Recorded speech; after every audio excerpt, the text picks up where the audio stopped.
구약성경 1237쪽 말라기서 1장 1절에서 5절까지 말씀입니다. 여호와께서 말라기를 통하여 이스라엘에게 말씀하신 경고라.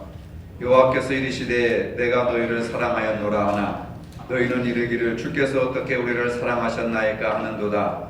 나 여호와가 말하노라. 에서는 야곱의 형이 아니냐.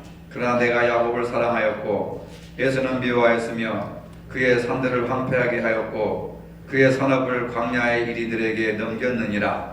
에돔은 말하기를 우리가 무너뜨림을 당하였으나 황폐된 곳을 다시 쌓으리라 하거니와 나 만군의 여호와는 이르노라. 그들은 쌓을지라도 나는 헐리라. 사람들이 그들을 일컬어 악한 지역이라 할 것이요 여호와의 영원한 진노를 받은 백성이라 할 것이며 너희는 눈으로 보고 이르기를 여호와께서는 이스라엘 지역 밖에서도 크시다 하리라. 아멘.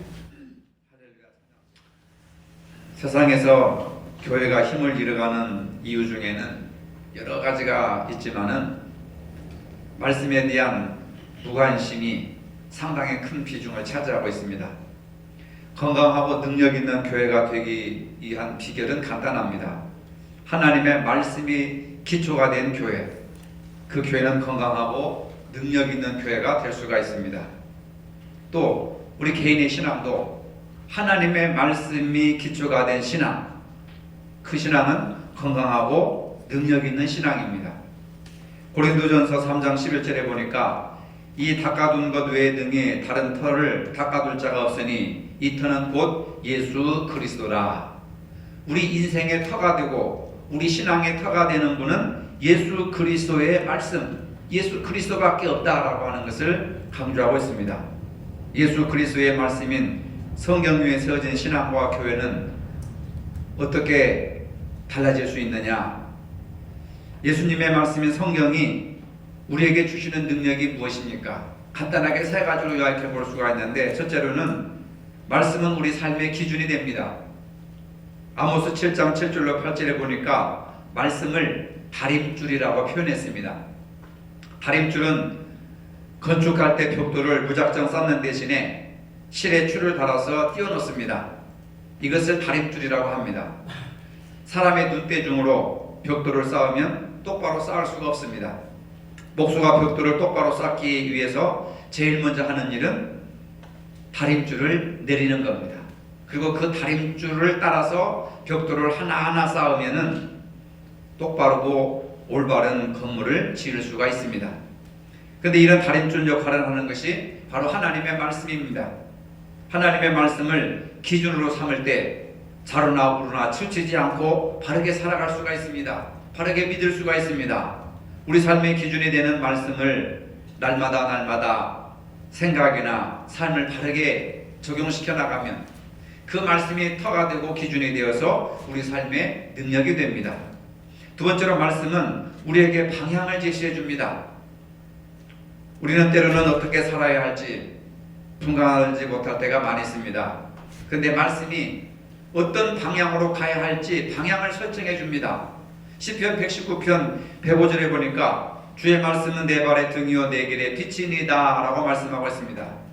하나님께서 인도해 주시는 그 등불, 말씀의 등불만 따라가면 진리의 길을 갈 수가 있고 진리와 더불어 살아갈 수가 있습니다.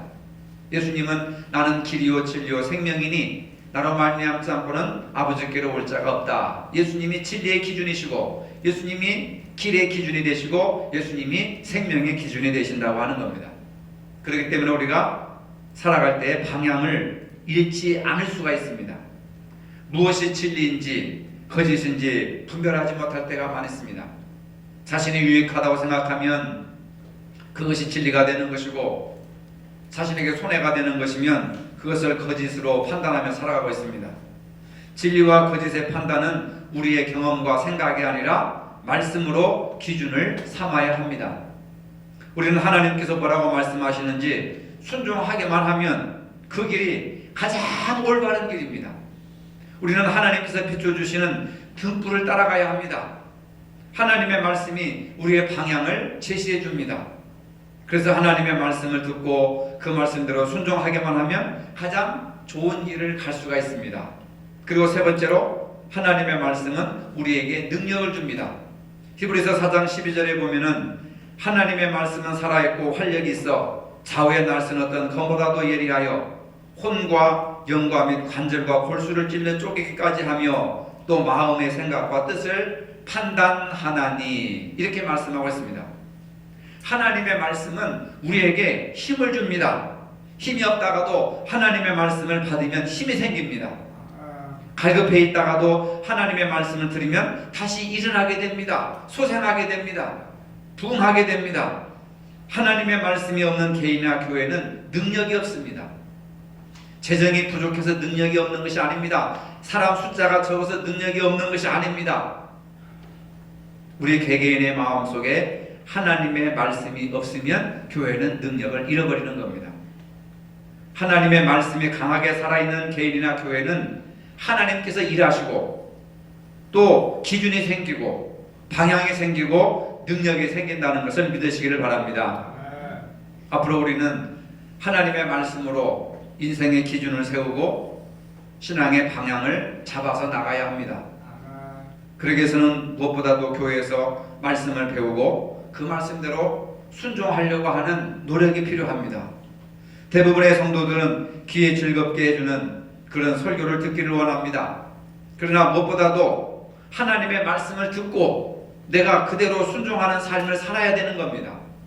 지금까지는 내 마음대로 믿고 살았지만은 이제는 하나님의 말씀이 기준이 되고 터가 되고 방향이 되고 능력이 되어서 그 말씀대로 살아갈 때에 변화가 일어나는 겁니다. 우리 자신이 변화되고 교회가 변화되면 어떤 일이 일어나겠습니까? 우리에게도 놀라운 일들이 일어날 것을 믿습니다. 말라기는 바로 이런 갈급한 이스라엘 백성들에게 하나님의 말씀으로 살아야 된다고 하는 것을 강하게 강조하는 말씀입니다. 앞으로 몇 주 동안 말라기서를 가지고 집중적으로 말씀을 드리려고 합니다. 말라기서는 전체가 4장으로 구성되어 있습니다. 말라기서 하면 어떤 분들은 성경의 맨 마지막 책이라고 생각합니다. 또 어떤 분들은 말라기서 하면 11조를 강조한 책으로 기억합니다. 대부분 여기까지만 단순하게 알고 있습니다. 그런데 말라기서를 실제로 깊이 읽어보면 매우 중요한 주제를 담고 있습니다. 말라기서는 메마른 심령을 치유하기 위한 하나님의 말씀입니다. 메마른 심령, 무기력한 심령, 식어가는 심령, 죽어가는 심령들을 소생시키기 위한 하나님의 말씀이란 말입니다. 이 말라기에서 제시하는 오늘 우리의 진짜 문제가 무엇인지 그것을 알고 하나님의 사랑으로 치유되는 기회를 삼으시기를 바랍니다. 말라기서가 쓰여진 배경을 보면은 이스라엘 백성들이 솔로몬 왕이 죽은 후에 남쪽과 북쪽으로 두 나라가 분열되어 있습니다. 북쪽의 10지파를 이스라엘이라고 하고 남쪽의 2지파 베냐민 지파와 유다 지파를 남유다라고 합니다. 그런데 기원전 722년에 북쪽 이스라엘이 아수르에게 멸망을 당합니다. 남쪽 유다도 기원전 586년에 바벨론에게 멸망을 당합니다. 바벨론은 지금의 이라크 사람들입니다. 이후에 바벨론이 무너지고 고레스 왕이 이스라엘 백성들을 고향으로 다 돌려보냅니다. 이스라엘 백성들이 고국으로 돌아와서 제일 먼저 했던 일은 무너졌던 성전을 건축하려고 기초를 쌓고 제단을 재건하는 일부터 시작했습니다. 70년 동안 포로 생활에 끌려갔던 그들에게 고국으로 돌아와서 가장 먼저 할 수 있었던 것이 성전 건축이 가장 시급한 문제였습니다. 그런데 주변의 사람들이 방해합니다. 그렇지만 학계와 스게라를 통하여서 성전이 완성되었습니다. 성전 건축이 완성되고 난 뒤에 문제가 발생했습니다. 젊은 사람들을 중심으로 믿음이 식어졌습니다. 성전을 지었지만은 형식적인 예배를 드리고 무력한 신앙생활을 하게 됩니다. 이스라엘 백성들의 믿음이 식어졌을 때 말씀에 불을 붙여준 사람이 바로 말라기 선지자입니다. 말라기 당시에 이스라엘 백성들의 상황을 보면 성전을 건축하고 난 다음에 모두가 다 나태에 빠졌습니다. 근데 그런 이스라엘 백성들에게 하나님께서 이렇게 말씀하십니다. 오늘 보면 2절입니다. 내가 너희를 사랑하였노라. 뜬금없이 하나님께서 내가 너희를 사랑하였다. 그런데 이스라엘 백성들은 하나님 사랑해 주셔서 감사합니다 라고 말하지 않고 이렇게 대꾸합니다. 주께서 어떻게 우리를 사랑하셨나이까? 주님이 우리를 사랑하셨다고요? 무슨 소리입니까?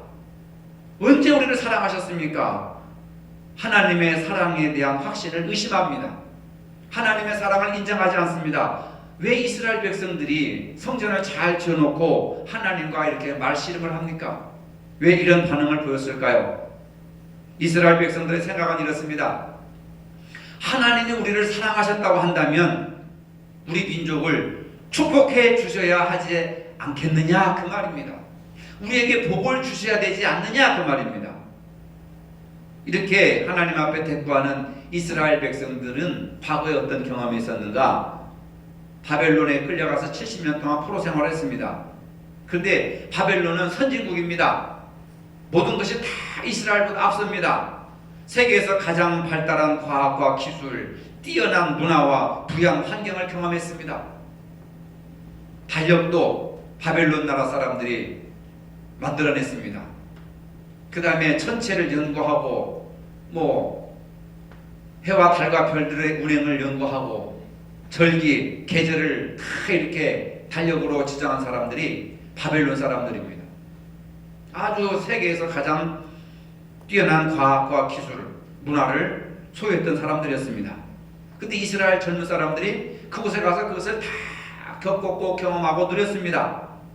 근데 고국에 들어와서 보니까 바벨론하고는 너무 큰 차이가 나는 겁니다. 하나님이 축복해 주시고 사랑한다고 하셨는데 모든 상황이 바벨론보다는 훨씬 뒤떨어졌습니다. 먹을 것도 그렇고 입을 것도 그렇고 문화도 그렇고 과학도 그렇고 원시적인 수준입니다. 형편없습니다. 모든 것이 초라하고 불편했습니다. 하나님을 믿지 않는 바벨론이 하나님을 믿는 우리들보다 훨씬 더 잘 사는 것은 아니냐? 하나님이 우리를 사랑하셨다면 우리가 바벨론보다 더 잘 살아야 하지 않겠느냐? 그 말입니다. 하나님이 언제 우리에게 무슨 축복을 해줬습니까? 우리를 여기까지 데려다가 이렇게 고생만 시킵니까? 이런 불평을 하는 거예요. 하나님은 우리를 사랑한다고 하시면서 70년 동안 포로로 잡혀가게 하시냐? 이렇게 돌아와도 물질적으로 바벨론보다 더 부유하게 해주시지 않고 가난하게 살게 하시냐? 이것이 바로 이스라엘 백성들의 원망의 내용입니다. 우리도 이렇게 생각할 때가 있지 않습니까? 하나님이 나를 사랑하신다면 왜 건강을 주시지 않습니까? 하나님이 나를 사랑하신다면 왜 사업이 잘 되게 하시지 않습니까? 하나님이 우리를 사랑하신다면 왜 내 자식을 출세시키지 않습니까? 하나님이 우리를 사랑하신다면 왜 교회가 부흥이 되지 않습니까? 충분히 그렇게 생각할 수도 있습니다. 그런데 문제는 하나님의 사랑을 원망으로 생각한 이스라엘 백성들은 이미 신앙이 무너지기 시작했다는 겁니다. 신앙이 무너졌다는 가장 큰 증거가 무엇이겠습니까? 여러분들 믿음이 식어지고 열정이 식어지는 가장 큰 증거가 무엇입니까? 바로 감사가 사라지고 불평이 늘어나는 것입니다. 입술과 삶에서 감사가 사라졌을 때 내 신앙이 무너졌구나 라고 진단하면 100% 맞습니다. 이스라엘 백성의 위기가 바로 이것이었습니다. 하나님 앞에 감사가 사라졌습니다. 하나님께서 내가 너희를 사랑하였노라 하셨더니 언제 어떻게 우리를 사랑하셨습니까? 하나님의 사랑에 대한 의심을 하고 확신이 사라졌습니다. 어떻게 사랑하셨습니까? 하면서 불평불만으로 하나님께 대꾸를 합니다. 오늘 우리들도 마찬가지입니다. 하나님의 사랑에 대해서 의심하고 있습니다. 하나님의 사랑에 대한 믿음이 식어지고 있습니다. 감사가 점차 사라지고 있고 열심히 식어지고 있습니다. 이러한 모습을 보고 말라기는 마음에 큰 부담을 느끼게 되었습니다. 1절에 보니까 여호와께서 말라기를 통하여 이스라엘에게 말씀하신 경고라 이렇게 하십니다. 경고라는 말은 짐을 진다, 부담을 느낀다라고 하는 뜻입니다. 이스라엘에게 말씀하신 하나님의 말씀을 말라기는 부담을 느낀 겁니다. 짐으로 느꼈습니다. 말라기 선자는 이스라엘의 상황을 보고 마음에 커다란 짐을 느꼈습니다. 부담을 느꼈습니다.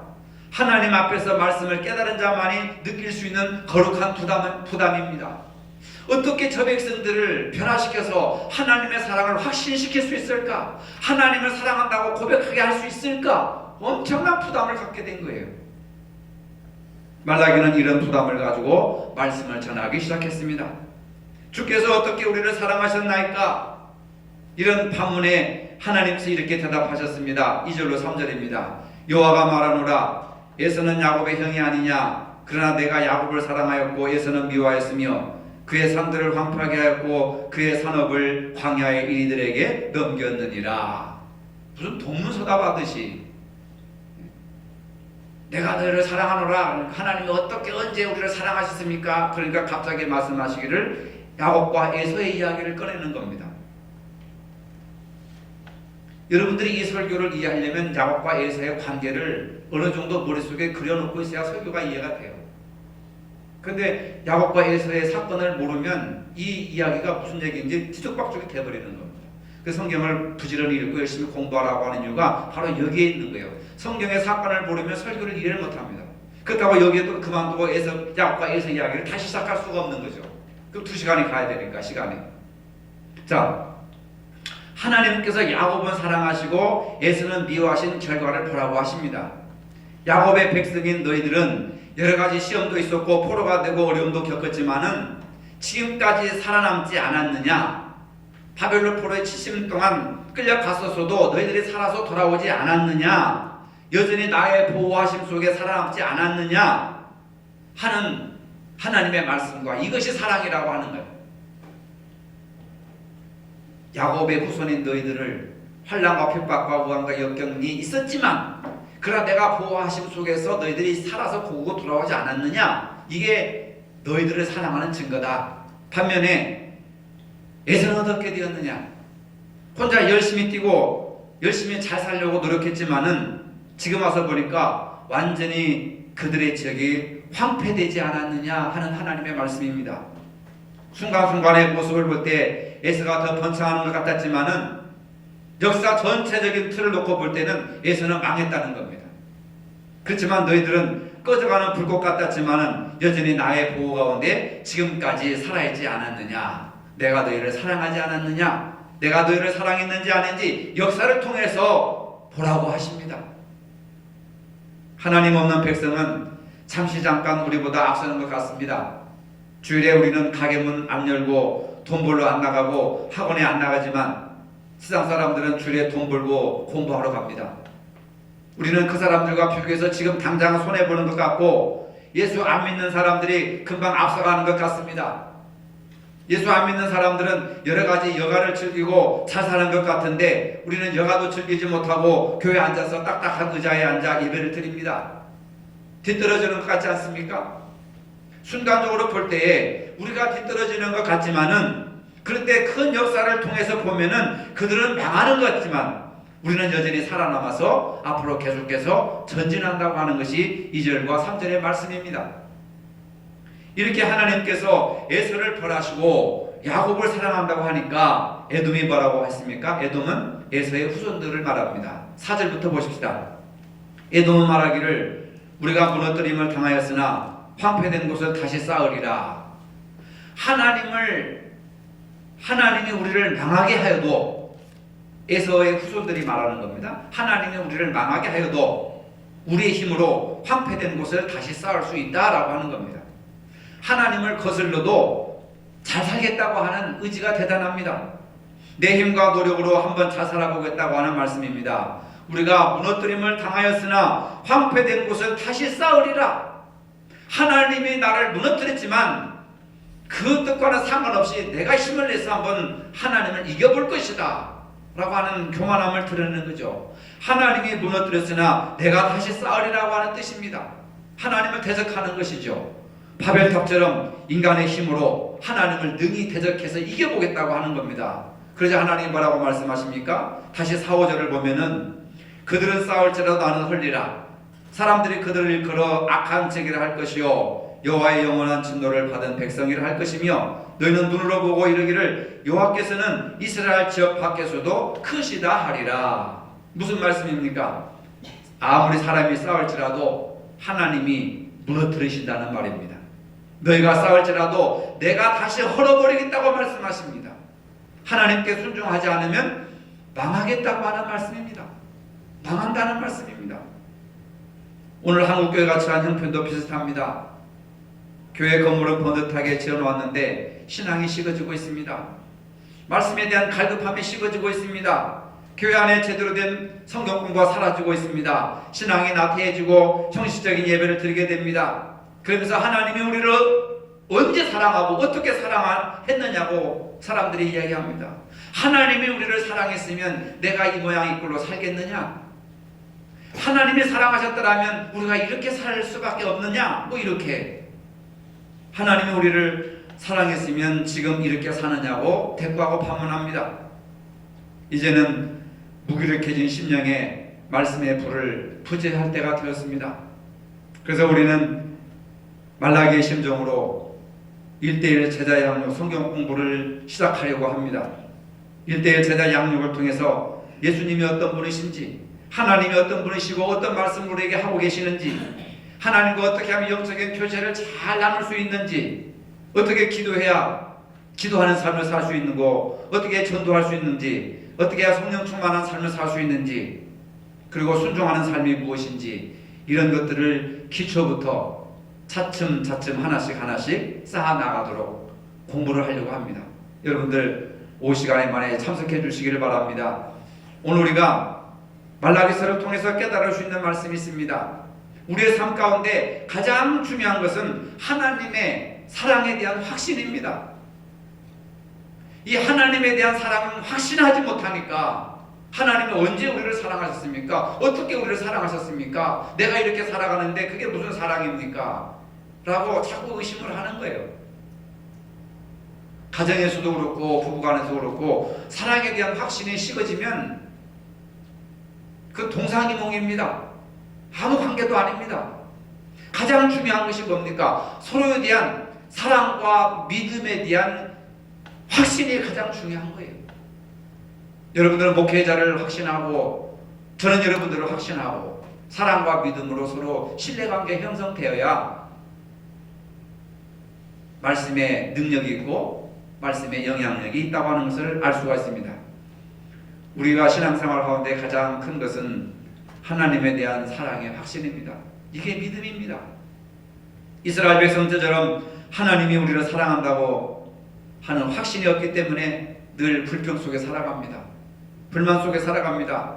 이제 우리는 하나님의 사랑에 대한 확신으로 서 있어야 됩니다. 하나님이 우리를 얼마나 사랑하셨는지, 하나님이 나를 얼마나 사랑하셨는지, 지금 당장에는 아무것도 받은 것도 없고 아무것도 축복받은 것이 없는 것 같지만 지금까지 살아온 과정의 역사를 통해서 보면 하나님이 도와주시지 않은 것이 하나도 없고 하나님이 함께 해주시지 않을 때가 한 번도 없고 모든 것이 다 하나님의 은혜라고 하는 것을 알게 되는 겁니다. 그리고 하나님이 축복해 주셔야만 우리가 살아갈 수 있습니다. 가정도 교회도 마찬가지입니다. 아무리 우리가 애를 써도 하나님께서 허물어 버리시면 아무것도 아닙니다. 하나님에 대한 확신이 사라지니까 에서와 그 후손들처럼 하나님을 원망하고, 그리고 이스라엘 백성들처럼 하나님이 언제 어떻게 우리를 사랑하셨습니까? 라고 하나님을 대꾸하는 거예요. 왜 그렇습니까? 말씀이 없었기 때문에 그렇습니다. 말씀이 없었기 때문에 사랑에 대한 확신이 식어지는 겁니다. 말씀이 없었기 때문에 믿음에 대한 확신이 식어지게 되는 거고 열정이 식어지게 되고 무기력하고 실패하게 되는 겁니다. 우리가 하나님의 말씀에 순종할 때 하나님이 능력을 주시고 세워주실 때 건강하고 행복한 신앙과 교회를 세울 수가 있습니다. 앞으로 말라기서를 통하여서 하나님의 사랑을 확신하시고 하나님의 말씀으로 인생의 기준을 정하시고 말씀이 이끄시는 방향을 따라 가시기를 바랍니다. 그럴 때 능력 있는 삶을 살아갈 수가 있습니다. 축복을 확신하시고 은혜를 확신하셔서 건강하고 행복한 교회를 섬길 수 있기를 주님의 이름으로 축복합니다. 거룩하신 아버지, 무질서하고 불안한 시대에 하나님의 사랑에 대한 확신을 갖게 하여 주시옵소서. 하나님께서 우리를 얼마나 사랑하셨는지 그 사랑을 바탕으로 믿음을 세우고 서로 사랑하며 섬기며 살아갈 수 있는 은혜를 베풀어 주시옵소서. 오늘부터 시작되는 1:1 제자 양육에 축복해 주시고 말라기와 같은 심정으로 또 말라기를 다시 읽는 하나님의 음성을 다시 듣는 심정으로 동참하게 하시고 그 성경 공부를 통해서 기초를 정하고 기준을 정하고 방향을 정하고 능력 있는 교회, 능력 있는 삶을 살아갈 수 있는 복된 저희들이 되게 하여 주시옵소서. 예수님의 이름으로 기도합니다. 아멘. 이제는 우리 주 예수 그리스도의 은혜와 하나님 아버지의 무한하신 사랑과 성령의 교통하심이 하나님의 사랑을 확신하며 살기를 원하는 모든 성도들 머리 위에 이제로부터 영원토록 함께 하시기를 축원하옵나이다. 아멘.